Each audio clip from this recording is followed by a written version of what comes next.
میرے بھائیوں، رمضان المبارک کا دوسرا عشرہ شروع ہو چکا ہے۔ پہلا عشرہ رحمت کا تھا اور اب ہم مغفرت کے عشرے میں داخل ہو چکے ہیں، یعنی معافی کا عشرہ شروع ہو چکا ہے، بخشش کا عشرہ شروع ہو چکا ہے، لوٹ آنے والوں کے لیے دروازہ کھلا ہونے کا عشرہ شروع ہو چکا ہے۔ ذرا ایک لمحے کے لیے سوچیں، رمضان المبارک کا آدھا مہینہ گزر گیا، ہم نے اس مہینے میں کیا پایا؟ کیا صرف بھوک اور پیاس برداشت کی، یا پھر ہمارے دل میں بھی کوئی تبدیلی آئی ہے؟ کیا ہماری آنکھوں میں کوئی نرمی آئی ہے؟ کیا زبان میں سنجیدگی آئی ہے؟ کیا دل گناہوں سے بیزار ہوا ہے؟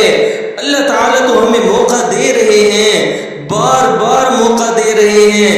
اللہ تعالیٰ تو ہر سال موقع دیتے ہیں، مگر سوال یہ ہے کہ کیا ہم واقعی معافی مانگنے آئے ہیں یا صرف عادت پوری کرنے کے لیے آئے ہیں؟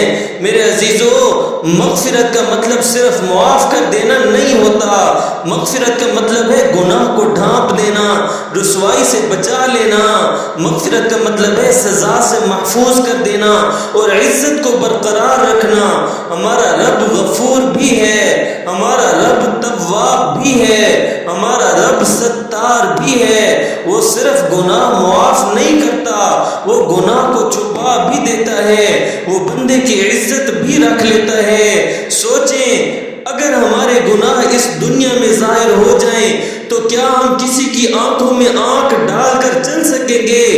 اگر ہمارے موبائل کی ہسٹری کھل جائے، اگر ہمارے دل کے خیالات، ہماری تنہائیوں کے راز کھل جائیں تو کیا ہم برداشت کر سکیں گے؟ لیکن اللہ تو چھپا رہا ہے، اللہ تو پردہ ڈال رہا ہے اور پھر بھی کہہ رہا ہے آ جاؤ معافی مانگ لو۔ یہ عشرہ مغفرت کا ہے، یعنی اللہ کا اعلان ہو رہا ہے کہ بندو، اگر تم سچے دل سے آؤ گے تو میں تمہیں خالی نہیں لٹاؤں گا۔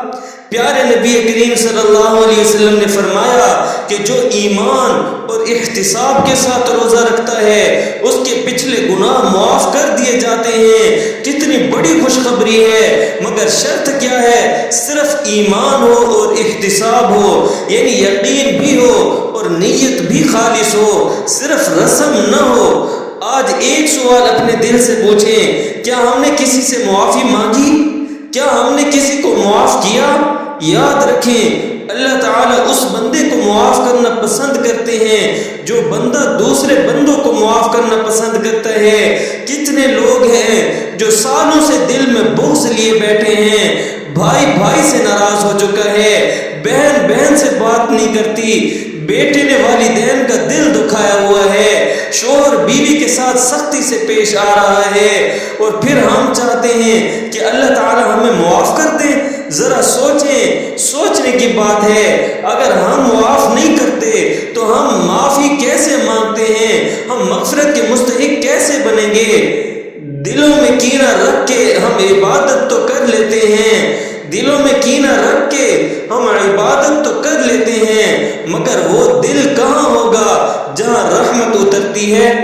یہ عشرہ ہمیں کہہ رہا ہے، کسی کو فون کر لو، کسی کے دروازے پر دستک دے دو، کسی کے قدموں میں بیٹھ جاؤ، کہہ دو کہ مجھے معاف کر دیں۔ آپ دیکھیں گے کہ دل ہلکا ہو جائے گا، آنکھیں بھیگ جائیں گی اور اللہ کی رحمت قریب آ جائے گی۔ اور جو لوگ یہ سمجھتے ہیں کہ ہمارے گناہ بہت زیادہ ہیں، ہم تو بہت آگے نکل چکے ہیں، ہمارے لیے تو اب واپسی ممکن نہیں ہے، تو سن لیں، شیطان تو یہی چاہتا ہے کہ تم مایوس ہو جاؤ، مگر ہمارا رب یہ نہیں چاہتا۔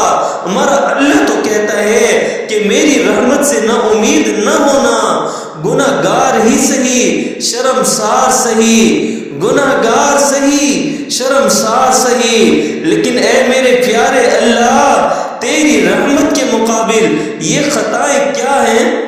کتنے ہی لوگ تھے جن کی زندگیاں گناہوں سے بھری ہوئی تھیں، مگر ایک سچی توبہ نے، صرف ایک سچی توبہ نے ان کا مقدر بدل دیا۔ اصل چیز سچائی ہے، اصل چیز آنسو ہیں، ٹوٹا ہوا دل ہے۔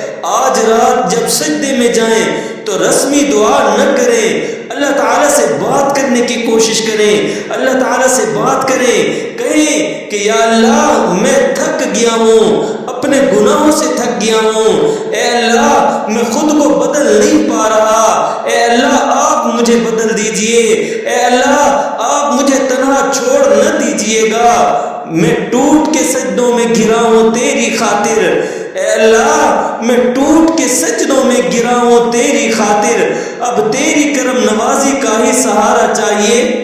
یاد رکھیں اللہ کو ٹوٹا ہوا دل بہت پسند ہے، غرور کے ساتھ عبادت قبول نہیں ہوتی، عاجزی کے ساتھ جو آہ نکلتی ہے تو وہ آسمان تک پہنچتی ہے۔ اس عشرے میں اپنے لیے ایک چھوٹا سا پروگرام بنا لیں۔ کیا پروگرام بنائیں؟ اگر کسی کا حق مارا ہے تو حق لوٹا دے جو حق ہے کسی کا، لوٹا دے جو حق ہے کسی کا تو سکون آئے گا، ورنہ سجدوں میں بھی دل کو قرار کب آئے گا؟ کسی کی غیبت کی ہے تو معافی مانگ لیں، کسی کو رلایا ہے تو اس کے آنسو پوچھ لیں۔ میرے بھائیو، رمضان تیزی سے گزر رہا ہے، ہمیں معلوم نہیں ہے اگلا رمضان ملے گا یا نہیں ملے گا۔ کتنے لوگ تھے جو پچھلے سال ہمارے ساتھ تھے، آج قبروں میں پہنچ چکے ہیں، وہ بھی شاید ہماری طرح پتہ نہیں کیا کیا سوچتے ہوں گے۔ اس لیے ابھی وقت ہے، ابھی سانس چل رہی ہے، ابھی دروازہ کھلا ہوا ہے۔ آئیں اس عشرے میں فیصلہ کر لیں کہ ہم صرف روزہ دار نہیں بنیں گے، ہم توبہ کرنے والے بھی بنیں گے، ہم بدلنے والے بھی بنیں گے، ہم معاف کرنے والے بھی بنیں گے۔ اور جب تیسرا عشرہ آئے تو ہم ایسے تیسرے عشرے میں داخل ہوں گے کہ ہمارا دل صاف ہو چکا ہوگا، آنکھیں آنسوؤں سے نم ہو چکی ہوں گی، اور امید ہو کہ ہمارا نام مغفرت والوں میں لکھا